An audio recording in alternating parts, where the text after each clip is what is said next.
आइए आज हम लोग सिंधु घाटी सभ्यता के कुछ अति महत्वपूर्ण प्रश्नों को करते हैं। तो आइए देखते हैं पहला क्वेश्चन। पहला क्वेश्चन है, सिंधु घाटी सभ्यता का आकार कैसा था? सिंधु घाटी सभ्यता का आकार कैसा था? तो सिंधु घाटी सभ्यता का आकार था त्रिभुजाकार। कैसा आकार था? त्रिभुजाकार। आंसर हो जाएगा बी।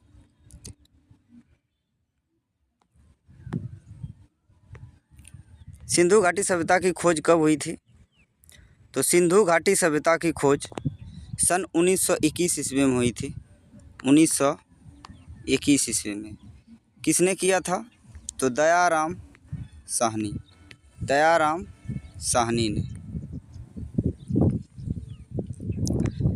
सिंधु घाटी सभ्यता कैसी थी? तो सिंधु घाटी सभ्यता आदि ऐतिहासिक सभ्यता थी, कांस्य युगीन सभ्यता थी तथा शहरी सभ्यता थी। तो इसका सभी आंसर हो जाएगा। आंसर हो जाएगा सभी।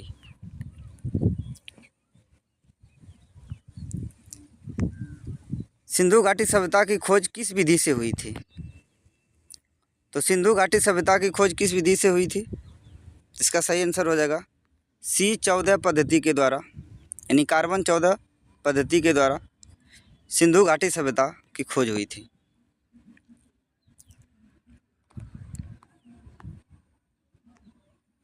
सिंधु सभ्यता के निवासी कैसा था? तो सिंधु सभ्यता के निवासी द्रविड़ और भूमध्यसागर ये दोनों थे। इसका सही आंसर हो जाएगा दोनों। भारतीय पुरातत्व विभाग यानी ASI का मुख्यालय कहाँ है? तो ASI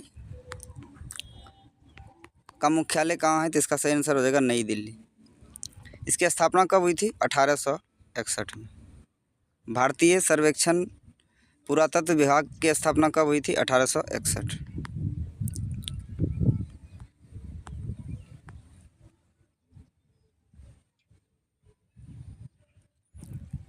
सिंधु घाटी सभ्यता के खुदाई के समय महानिदेशक कौन थे? तो सिंधु घाटी सभ्यता के खुदाई के समय महानिदेशक कौन थे? इसका सही आंसर हो जाएगा सर जॉन मार्शल। क्या हो जाएगा? Sir John Marshall. कनिंघम किससे संबंधित था? तो कनिंघम क्या था? पुरातत्व विभाग के जनक कहा जाता था कनिंघम को। डलहौजी किससे संबंधित है? तो रेल डाक तार से संबंधित है डलहौजी। दयाराम साहनी किससे संबंधित है? तो हड़प्पा सभ्यता के खोज से संबंधित है दयाराम साहनी।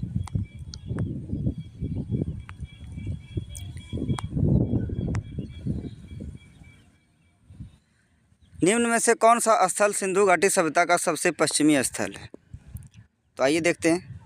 सिंधु घाटी सभ्यता का सबसे पश्चिमी स्थल है सुत्का गेंडोर। सुत्का गेंडोर। सुत्का गेंडोर कहाँ है? तो बलूचिस्तान में है। बलूचिस्तान यानी पाकिस्तान में। किस नदी के किनारे है? तो दासक नदी के किनारे है। किस नदी के किनारे है? तो दासक नदी। दासक नदी। सबसे पश्चिमी बिंदु। सबसे पूर्वी बिंदु पूछे तो आलमगीरपुर। सबसे उत्तरी बिंदु पूछे तो मांदा, जो जम्मू कश्मीर में है, चेनाब नदी के किनारे। और सबसे दक्षिणी बिंदु पूछे तो दैमाबाद महाराष्ट्र। दैमाबाद महाराष्ट्र में है सबसे दक्षिणी बिंदु।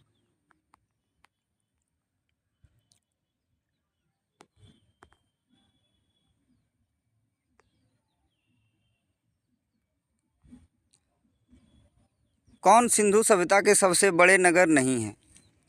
तो सिंधु घाटी सभ्यता के सबसे बड़े नगरों में कौन शामिल नहीं है?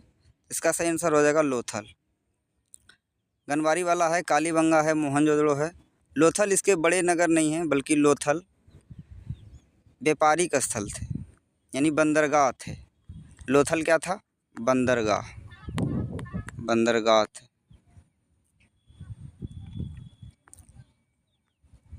सिंधु सभ्यता का सबसे बड़ा स्थल कौन सा है? यानी सिंधु घाटी सभ्यता का सबसे बड़ा स्थल है मोहनजोदड़ो। सबसे बड़ा स्थल कौन सा है? तो मोहनजोदड़ो।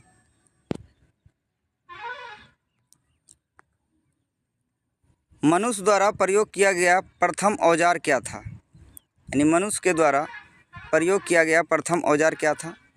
इसका सही आंसर हो जाएगा कुल्हाड़ी। प्रथम धातु कौन था? प्रथम धातु तांबा था, तांबा। प्रथम औजार कुल्हाड़ी। प्रथम पशु पूछे तो कुत्ता, प्रथम पशु कुत्ता। मत्स्य पुराण का संबंध किस वन से है? तो मत्स्य पुराण का संबंध है सातवाहन वंश से। कौन सा वन? सातवाहन वंश। सातवाहन वंश कौन सा सिक्का चलाया था? तो सीसा का सिक्का। सीसा का सिक्का सबसे पहले किसने चलाया था? तो सातवाहन ने। सातवाहनों ने सबसे पहले सीसा का सिक्का चलाया था। स्वतंत्रता प्राप्ति के बाद भारत में खोजे गए हड़प्पा संस्कृति का सबसे अधिक स्थल किस राज्य में मिला है? स्वतंत्रता प्राप्ति के बाद भारत में खोजे गए सर्वाधिक स्थल कहाँ मिला है, किस राज्य में? तो इसका सही आंसर हो जाएगा गुजरात में। Gujarat, option A. कृषि का आविष्कार किस काल में हुआ? यानी कृषि का आविष्कार किस काल में हुआ? तो इसका सही आंसर हो जाएगा नवपाषाण काल। नवपाषाण काल में कृषि का आविष्कार हुआ और पहिया का आविष्कार हुआ। पहिया का भी आविष्कार नवपाषाण काल में हुआ। पुरापाषाण काल में क्या हुआ? तो आग का आविष्कार हुआ। आग का आविष्कार हुआ पुरापाषाण काल। प्रागैतिहासिक काल किसे कहा जाता था? जिसमें मनुष्य के लिखित कोई साक्ष्य नहीं मिला, उसे प्रागैतिहासिक काल कहा गया।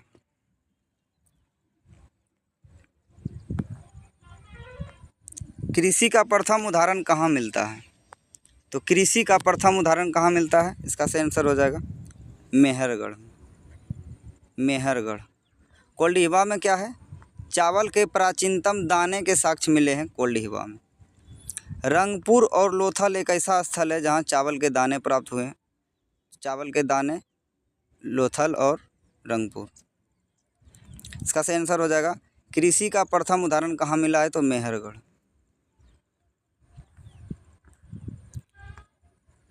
सबसे प्राचीन फसल कौन सा है? तो सबसे प्राचीन फसल कौन सा है? इसका सही आंसर हो जाएगा गेहूँ। गेहूँ तथा जौ, यानी ए प्लस बी दोनों हो जाएगा। गेहूँ प्लस जौ सबसे प्राचीन फसल है। मानव द्वारा प्रयोग किया गया प्रथम फसल कौन सा है? यानी मानव द्वारा प्रयोग किया गया प्रथम फसल कौन सा है? इसका सही आंसर हो जाएगा चावल। मानव द्वारा प्रयोग किया गया प्रथम फसल कौन सा है? चावल है। भारत का सबसे प्राचीन नगर कौन सा है? तो भारत का सबसे प्राचीन नगर कौन सा था? अभी पाकिस्तान में है, तो मोहनजोदड़ो। भारत का सबसे प्राचीन नगर मोहनजोदड़ो था। भारत में मनुष्य संबंधी प्रथम प्रमाण किस नदी घाटी में मिलता है? तो भारत में मनुष्य संबंधी प्रथम प्रमाण किस नदी घाटी में मिलता है? इसका सही आंसर हो जाएगा नर्मदा नदी घाटी में। नर्मदा नदी घाटी, ऑप्शन ए।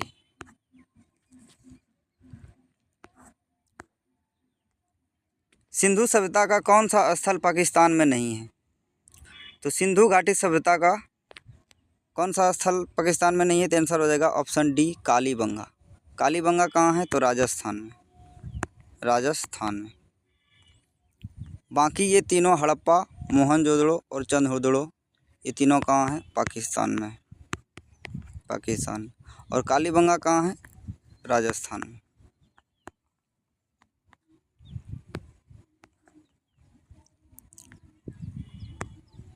किस पुस्तक में कश्मीर का इतिहास का वर्णन है? किस पुस्तक में कश्मीर के इतिहास का वर्णन है? तो इसका सही आंसर हो जाएगा रजत रंगनी। रजत रंगनी। किसने लिखा था रजत रंगनी? तो कल्हण ने।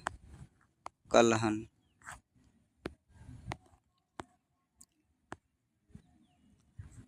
अष्टाध्याय के लेखक कौन थे? तो पाणिनि। अष्टाध्याय क्या था? संस्कृत व्याकरण का पहला पुस्तक था। चचनामा का अली अहमद।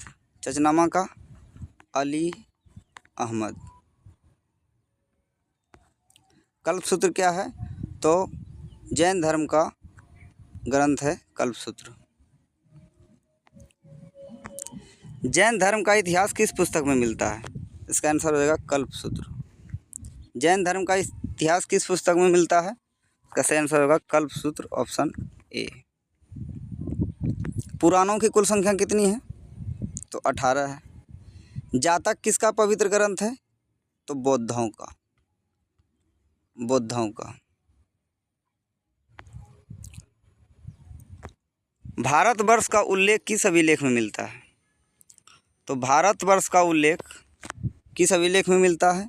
तो हाथी गुफा अभिलेख में मिलता है। किस में मिलता है? हाथी गुफा अभिलेख। किससे संबंधित है? कलिंग राजा खारवेल से संबंधित है। खारवेल। कलिंग कहाँ है? उड़ीसा में। कलिंग वर्तमान में उड़ीसा को कहा जाता है। देवपाड़ा अभिलेख किससे संबंधित है? तो विजय सेन से। जूनागढ़ अभिलेख किससे संबंधित है? तो रुद्रदामन प्रथम से, राजा रुद्रदामन से। सती प्रथा का उल्लेख किस अभिलेख में मिलता है? तो सती प्रथा का उल्लेख किस अभिलेख में मिलता है? इसका सही आंसर हो जाएगा एरन अभिलेख, ऑप्शन सी। एहोल अभिलेख किससे है? तो पुलकेशिन द्वितीय से। प्रयाग स्तंभलेख किससे संबंधित है? तो समुद्रगुप्त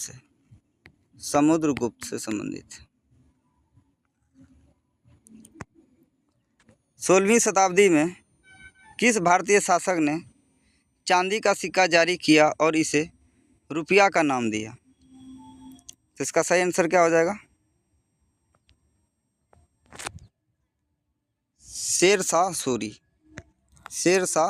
सूरी ने 1542 में रुपया का सिक्का ढाला था।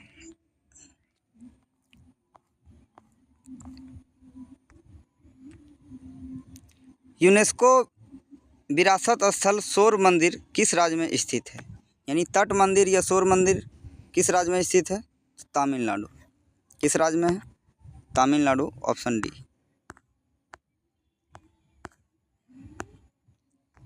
कौन सी प्रमुख नदी एक पूरब की ओर बहने वाली नदी नहीं है? कौन सी एक प्रमुख नदी पूरब की ओर बहने वाली नदी नहीं है?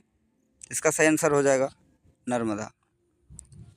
नर्मदा किधर बहती है? यह पश्चिम की ओर बहने वाली नदी है और कहाँ गिरती है? अरब सागर में।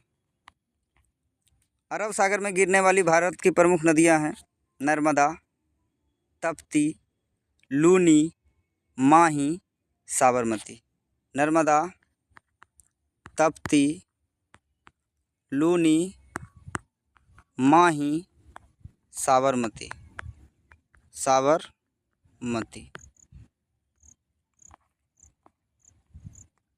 नागरहोल राष्ट्रीय उद्यान किस राज्य में है? नागरहोल राष्ट्रीय उद्यान किस राज्य में है? इसका सही आंसर हो जाएगा कर्नाटक, ऑप्शन बी।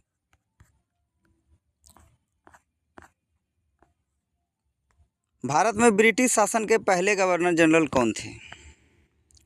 तो भारत में ब्रिटिश शासन के प्रथम गवर्नर जनरल थे वारेन हेस्टिंग्स,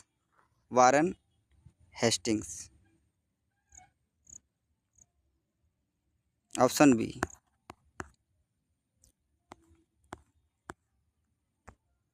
अगला, भारतीय संविधान का कौन सा अनुच्छेद राष्ट्रपति पर महाभियोग की प्रक्रिया का प्रावधान करता है? आंसर हो जाएगा ऑप्शन सी 61। अनुच्छेद 61 के तहत राष्ट्रपति पर महाभियोग लगाया जा सकता है। तो राष्ट्रपति से संबंधित प्रमुख अनुच्छेद है 52 में राष्ट्रपति पद है, 54 में उसका चुनाव है, 60 में शपथ है, 61 में महाभियोग, 72 में क्षमादान, 108 के तहत राष्ट्रपति संयुक्त अधिवेशन बुला सकता है। 123 के तहत राष्ट्रपति अध्यादेश जारी कर सकता है। तो ये थे राष्ट्रपति से संबंधित कुछ महत्वपूर्ण अनुच्छेद। ये आपका क्वेश्चन कंप्लीट होता है। Thanks for watching the video.